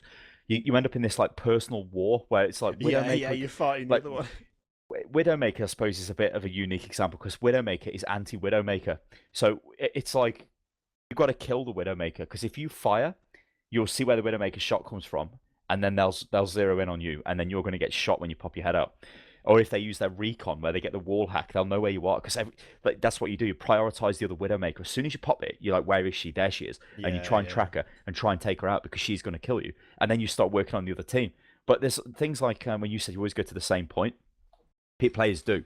And as they start getting, like, as new players come in, they will inevitably go to the same point and get their head wrecked by players that understand what's going on. But then there's these places which you wouldn't expect people to be, which you end up going, and you sort of think, that's a really clever place to be right now, because they can't really see me and I can get shot on them. And it's I don't know, it's for such a game that appears to be simple, and it's just I see comments with people just going, it's just an arena based shoot like Team Fortress 2, and I'm like, it really isn't. It's a game with so much. There's the potential for a massive shitload of complexity there, of different ways of playing. I mean, I really enjoy watching the clips where people do something which you just totally do not expect. It's like, this guy's jumped around the side of that map, like I said, or other people have done other things, and it's like that. You would not expect that to happen in the game. I mean, Numbani, when I play as Soldier on that map, I know there's places I can jump around and jump over like little obstacles and stuff and jump back around, because he can sprint, and when he sprints, he jumps a little bit higher. Yeah. So, but again, it's been designed for this, because it's just perfect heights for him to jump, and it's like, okay, now I've run over here, shoot them, I can run back, and I can flank from two places at once. Because it's so much like, it's a game you all need to play, right? I don't think anybody will say they don't like the game unless you, for whatever reason, just hate FPS games, and you probably won't like it. Yeah, I think I can see people not liking it, but I think most people who play it will at least be able to concede that it is a tight game. Like, it has been really well done from the ground up. Even if you don't like the game itself, you kind of have to concede that the way they've constructed it, and like the attention to detail that they've got, from everything from the models to those little jumps that you can do that look like players have discovered it, but actually they haven't really. Like, Blizzard had that planned all along. It's incredibly well put together, and there's obviously been a lot of thought put into it for stuff where, they've put a lot of thought into making it so that everyone can play it. Like, literally everyone can play it. Even if you don't like FPS games, you could probably at least find a character that you like, whether it's going full heal bot with Mercy, or whether you're like me and you like doing support and you're happy to kind of forego the showy stuff for just keeping the team alive. All of that is there for you. The thing is, though, like, one thing that's slightly off-putting to players is the play the game system, the way that currently works. I think this will get overhauled. It strongly favors people who are good at FPS games and kill the opposition. So if you, like me, I've got like 7, 8, 9, 10 maybe plays of the game with Widowmaker where I've just killed 3 people dead quick. It's like, I know that you've got to be good at FPS games to do that. I know Kiri probably won't be able to do that. So is that kind of unfair? Well, I've played a class to the strength, but it kind of, if Kiri's gone in and blocked a shitload of damage and actually forced us to win the game at the end, but my 3 triple sniping shit didn't really count for anything because I just did it at the start of the game. His play is more essential than mine, but it doesn't differentiate between that. So it's just based on points gained in the shortest amount of time from what I've read. So it's like like, in a game where a lot of the points were low value, like a lot of the kills were low value, if someone has killed like 2 people for 100 points and then 50 points, they get play of the game. But that could be the same game where I, as Reinhardt, for instance, I'm the only one left alive. I've single-handedly walked the fucking payload all the way up to their base and successfully fended off like 2 of their team and kept them away so that it While the wasn't team contested. reinforce, yeah. Whilst the team reinforced, but it's just like, oh, Reinhardt blocked 15,000 damage. When actually, I've just and there's been Won the game, basically. I don't. For some reason, I don't like saying things like I've won the game, but there have been a couple of points where I know full well I've come in at a certain point. You do, and I've if I've not won it so like single-handed, I've at least done something, and I know I've done something whereby if I wasn't there, we would have lost. Like I know that. which for I a think fact. has happened for everybody who's played the beta so far. There's always that moment Yeah. where you've, like I had it with Soldier, I had it with Junkrat when me and you kind of both had it. I've had it loads of times with other classes where I've done something. I'm like, well, fuck me, I've just won the game. Yeah. You sit there all smug like, we've just won the game because of what I've just done. But I mean, even talking about the support classes, like I've been playing a little bit as Mercy recently, and to begin with, I was a bit like, okay, Mercy, she's just a healer, and it's very easy to kind of shoot Mercy because you see the big healer beam where Yeah. whoever it's attached to, and Mercy is really weak and she doesn't heal herself, which I don't know whether I agree with that. I think she should heal herself when she's healing people because she's so weak. Because when you get smacked up with Mercy a couple of hits and you're like down to like 50 health, you're like, Yeah. oh god, and you have to go and find their health then, which is a bit weird. She's quite mobile, but after a while, you sort of get to appreciate the class and you think, okay, I need to change up the way I'm playing. Her ultimate, which just to quickly, I mean, we could talk about this all day, but just to quickly talk about the ultimates in the game. In fact, talking about this kind of stems from the ultimates, but talking about people's attitudes towards the game. You know, when we were playing and there was a guy on the other team who was Soldier 76 and got play of the Yeah. game, and some guy just started a torrent of abuse against this guy. Like, oh, that is an absolutely Yeah, it's the shit play of first the time I've game. seen that as well. Aimbot, yeah, it was the The first time I've seen it. in-game chat has been really good so far. The community's been pretty good.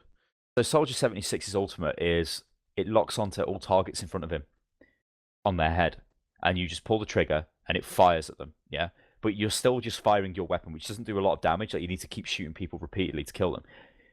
So you can fire at like groups of people really quick and like take them down if they're low on health. But they've got a chance to kill you. It's not like McCree where his is kind of like that, but when he locks on, he just instantly kills everyone in front of him. Except for that one time This one where doesn't.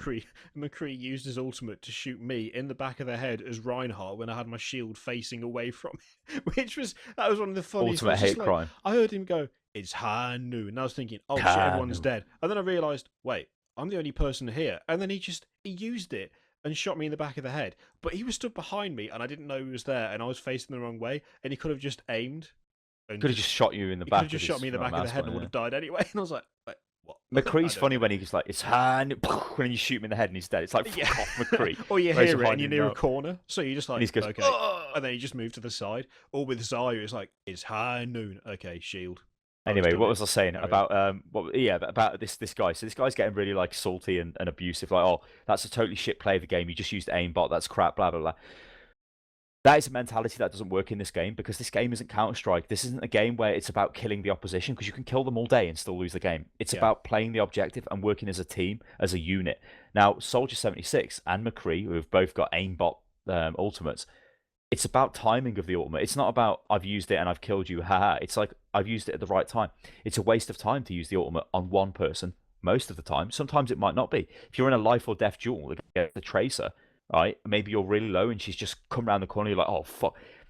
You're probably not going to hit her because she's going to jump about. But if you use your ultimate, then you'll take her out, and it's like Yeah. that's a good use of it. Well, When I it's- used it and killed all the team, that was a good use of it. So you got to get this out of your head that Yeah, I've been yeah. robbed, or Widowmaker, fucking hell, she's using the wall hack so she can see where I am. It's part of the game. Yeah, and like Zarya's ultimate is kind of similar. The black hole doesn't damage people; it just drags them into one space and holds them there. So if you've got drops it on the whole team, that's great because they're all together. They can be wrecked by AOE damage. If Hanzo uses his ultimate at the same time, it just wrecks them. It's like a proper wombo combo deal. However, I've used that on one person before because we've got to the end of the game. The payload is like not contested. I'm standing on it, and it's like it's going to go into overtime, but I'm the only one there. Winston was in front of me, and he went crazy monkey man, and he was about to jump on my face. So I threw my ultimate at him. Mid leap, it lands behind him, drags him into it. The payload is uncontested. The game ends.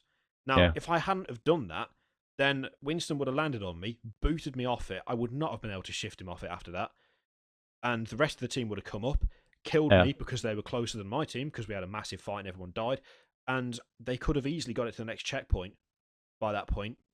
but they didn't because I used Zai's ultimate, which is great for the entire team. But if you use it at the right time on the right person, you can. I mean, the chances are we would have won that anyway because we were pretty much dominating them throughout. But if I hadn't used it, then I don't actually know that could have been the case. We still could have lost. That's the thing. Yeah, So, it's like the Tracer ultimate with the pulse bomb, which is this thing kills everybody apart from tanks when it goes off, but it's a really small area of effect. And what you see is Tracers wanting to get the big like mega kill, like, oh, I've killed all the team, which is quite hard to do. I've seen it happen a couple of times, but you know, I'm guessing there's Tracers out there who hardly use their ultimate because they're waiting for this moment in time. When really Tracer's ultimate, what is it designed for? Well, you know when Bastion's sitting in the corner with his shield up, and you quickly triple blink towards him, he can't shoot you. You're immune to damage when you blink. yeah, You quickly blink, like you're out of existence basically, and then you appear at a point and at a point. You can get dead close up to him, press your Q, throw your sticky bomb onto his shield because it doesn't matter, it still kills him. Press E, rewind time, back around the corner, he blows up and he's dead. That is what your ultimate is for. It removes the defensive positions like dead quick. But people will mess around and they'll be like, oh no, I want to keep it for the big kill. It's all about timing. It is all about timing, yeah. And I mean, don't get me wrong, it does reward extremely good FPS play. If you're a good FPS player, you can just wreck the other team. Don't get me wrong, you know, a good McCree, you'll always see McCrees, you'll always see Widowmakers because they're sort of the traditional FPS characters, I suppose, or even Soldier 76. If you play Counter-Strike, I highly recommend you play McCree or Widowmaker. McCree's got a D-Eagle, that's his gun. Yeah. So, like a future DE with glowing bullets, it's quality. Yeah, and I mean, even McCree is really good close range because he can hit you with his E, which is a flashbang, which stuns you, and then he unloads with his right mouse button, which fires his 6 bullets off dead quick. That'll kill a tank. If you come around the corner and Rhino and chuck that in your face and go and rail you, you're like, you're fucked. You're fucked, basically. Yeah. And it makes him really good for killing Tracer. If Tracer tries to come at him, just press E, flashbang, and she goes, oh! And he goes, fucking, well, shoots on one, and she goes, oh! And dies. It's crazy. It's fucking crazy. It is such a good game though. It really is. Even when we were playing Counter-Strike Source all them years ago and playing Call of Duty, when we stopped playing those games, I was like, that was cool. I could play that again tomorrow. That'd be fun. And we would do that. Overwatch, it's like I stopped playing it and then half an hour in I'm thinking, I want to play Overwatch again. And I just don't get that. It's been ages since I felt that. Well, it's been ages since I've had that with a game at all. And it's like when we go back to going on about the game, I just expect it to be some casual fest fucking shit game, and it'd be boring. I mean, there's still things which annoy me of the game. I don't like the size of the weapon models, and the field of view does need increasing a bit. But it's not beyond perfect, that. But they can change things like that. I guess. Change, yeah. Increasing field of view, I guess. But yeah, you know, Blizzard have said things before about how they want to kind of keep the experience consistent. They don't want to give, just because you've got a super rig, you get a massive advantage because you've got a mega field of view compared to somebody who doesn't. So, but you know, I've got to be honest. Things about weapons models and field of view, while it does annoy me, I totally forget about that while I'm playing the game.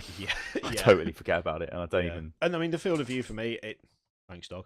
The field of view for me is like. What's she doing, get her? She's just wandering about the place. She was downstairs. Pick her up. She hates being picked up like that. It's really bad. The field of view, loves it because it's the field of view. Actually, I don't care about. I found if it's any lower than what it is, then I feel sick. Like I get motion sickness from low field of view. But in Overwatch, it's just high enough that it doesn't affect me like that, so I don't notice. So. Yeah, it's like concerns that you think about outside of the game, and then when you play the game, you forget them because of how enjoyable the game is. What's that? You know what? Bonus points if you've noticed over the course of this pubcast that the colour of the screen has changed. You may not realise because it's been so gradual, but I use a thing called Flux, which you've probably heard of, which alters the colours on the monitors as the sun goes down, because I was finding it really hard to get to sleep, like after I'd played games or like watched TV on the monitors or something. I watched a film or watched Netflix, and someone said, "Oh, try Flux because it kind of changes it so that the light isn't as harsh at night." I totally forgot that because the clocks have changed. At 5:15, it's like it goes dark at like 4:30, doesn't it? Yeah, it's like pitch black now. Yeah. And I totally forgot about that. So Flux is running. So over the course just tried of to look out the window, but I've got the blinds down. It's gone from daytime colours to nighttime colours. So now it's a really nice soft light. But I was like, I look different to when we started. Why? And then I realised Does that it's 'cause of fuck up your Flux games is as slow. well? Does that mean your games look fucking weird? You know what? You can't tell. You honestly can't tell. Like it does it so gradually because it does it as the sun goes down. It times it with it times it with the sunset and the sunrise if you got the computer on all the time. And so it does it so gradually that as the light changes outside, the light changes on your monitor. So Yeah. it looks it's weird. It looks no different. The only reason it looks different this time is because I'm like staring at my own webcam because I've got the the OBS and the all the stuff right in front of me. And that's the only time I've noticed it. And you know what? I've uploaded videos before where I've recorded something late at night and I haven't thought about turning Flux off. No one's noticed. And I've like it's been an accident because ideally I turn it off because it changes the colour slightly. But I've never had anyone go, your colours are off. You just don't notice it. It's quite good though because Yeah. it does mean that like we can stop playing Overwatch at like midnight. I've never and tried this. I can go Hang straight on, to bed and I'll just go to sleep. It's like, and I couldn't do that before because My biggest problem is that I can come off the computer and I generally chill for about like, I don't know, 45 minutes to an hour. yeah. But I'm chilling on my iPad, and then if I get in bed, Yeah. I'll be on my iPad, and then I turn it off, and I'm like, well, I've got a really terrible habit at the moment of deciding to send emails at like 2 o'clock in the morning on my iPad, and I'm just staring at this bright fucking white Yeah. email thing while I'm typing, and I'm like, I go to sleep. Then I wake up with a headache. I'm like, Jesus Christ! It's obviously because I've had the fucking bright light in my face. I think it's couldn't- scientifically proven, isn't I it? just as well? couldn't get to sleep. Like with normal light off monitors. I don't use my iPad when I go to bed now. Anything I want to watch, I watch before I go to bed. And because I've got Flux running, honestly, since I installed it, it's literally changed. It's just changed how well I sleep after I use the computer. Because before it was like I'd lie there for ages and ages and ages, and I'd wake up with like my head hurting a little bit. Now it's just I don't even notice, and because you get used to it, and because it changes so gradually, you don't notice the difference on the screens. The only jarring thing is sometimes full screen applications, and of course we have to have bloody Overwatch full screen because OBS won't record it properly otherwise, the little bastard. When you change applications, it will like Flux will take a second to catch up. So I'll have like Yeah. like half a second of normal daytime brightness, and it's like being flashed by the fucking Gestapo or something. It's just like a massive blinding white light just I goes got boom, and it's like, oh Jesus! flash by the Gestapo. Yeah, What when the they fuck? shine the lamp in your eyes, it's like, what you've been doing? That right? Like the little interrogate. I've seen that in films where they shine the light in the person's eyes before they interrogate them. Like they What, just the got a Gestapo, lamp. like the facing German them. fucking Yeah, they did. They were World the War secret II police, weren't they? intelligence. Yeah, but they kidnapped people and shone all the light in their eyes and I interrogated think them about like shit. CIA thing would have been more relevant, like more Yeah, I don't- modern. Well, Fucking yeah. Gestapo came out of nowhere. The Gestapo are gonna get us. They did. They came out of nowhere. But yeah, it's like I just get like this white light shine on me for half a second. I'm like, oh Jesus Christ! But then it goes back to normal. And it's okay. But So, well, I talk about like I'm gonna sneeze. Fucking hell. This Flux thing. My monitors are shit. I mean, I know my monitors are shit. Like the color representation is totally shit. So they're kind of like washed out anyway, and they're like dark. So I guess I've kind of just got Flux anyway in the monitor because it's so dark. yeah, but all the it's time. not the same. I'm It's the color of the light that comes out. That's what it changes. It's like a more sort of, I guess, like an orangey yellow instead of white. And yeah, it works. It works for me anyway. Countless people were like, "Oh yeah, you need to try Flux," and I've tried it. If I ain't got it installed, I notice it. Like the screen's too bright at night if it's not on. It's like horrible. Yeah, it's good. What are you doing, dog? Ugh. Dog, do you want to come up here? Come up here, dog. After which, we're going to have to stop because I still haven't done any of the stuff for Hotfix. It's going to go live shortly, so...